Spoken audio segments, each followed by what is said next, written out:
Alright, what's up guys? Welcome back to the channel. So I recently acquired this 2015 F350. It's a 6.2 gas, and in this little series I'm just going to go over the things that you should do when you buy a used vehicle. Starting with the engine oil on these 6.2s, it's very simple. It's just like the older 5.4s.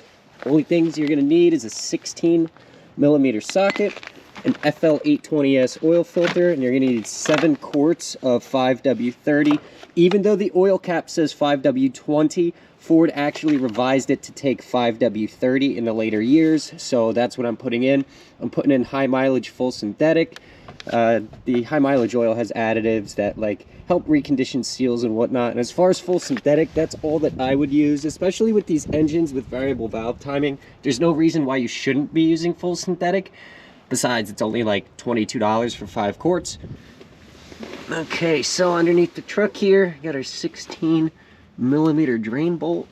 Now, the engine has been sitting for probably 4 days. On my Explorers, I let them drain overnight, but at least most of the stuff is down in the oil pan. So we're gonna let that drain. This drain plug has one of those integrated O-rings, which I hate because you can't change it like your typical crush washer. But now that we have that as a dribble, I got my oil filter wrench. I'm a small bean and I can't really muscle these off my hand. Yeah, I would have never been able to do that. Wow. Am I tightening it? No. Oh my God. Wow. That's stupid. That was stupid. This is good. This is just a drip. I'll put that back in, tighten that down.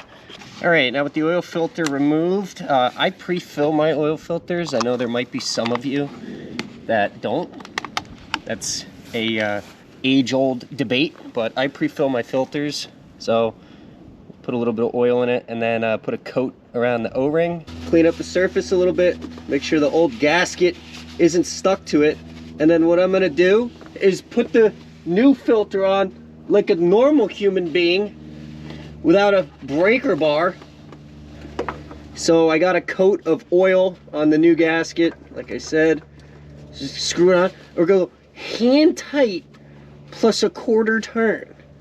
Typically the torque spec on these drain bolts is like 15 foot-pounds, but I'm just gonna go nice and snug. Good, done, that's all you need.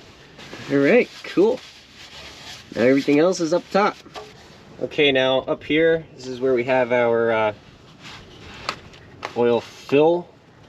And like I said earlier, the cap says 5W20, but I put 5W30 in it because they revised it. Amazon's here dropping off my kiwi strawberry. The backup alarm sounds like a dying duck. All right, and they really don't give you much of a fill neck like the 5.4s used to, so I got one of those giant funnels from Walmart, and we're just gonna go ahead and make a colossal mess. Oh, all right. I guess it helps when it's not 8 below out, because the oil doesn't come out like mud. Am I making it? I can't even see. All right, 7 quarts. Again with that stupid backup alarm.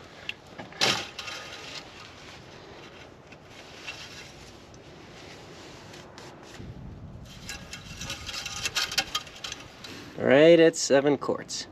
Perfect. All right, so with that done, pull our funnel back out, cap it off. And that's it. Officially my first time ever doing an oil change on a 6.2 liter Ford engine. And while I'm in here, I'm also going to replace the air filter. It says 2019, so I don't know how long it's been since it was replaced, but there's only like 3 clips you have to undo, 2 there, and then there's one back here. And then this pulls up and out, and I'm going to pull the filter out and we're going to blow the dust out of the bin.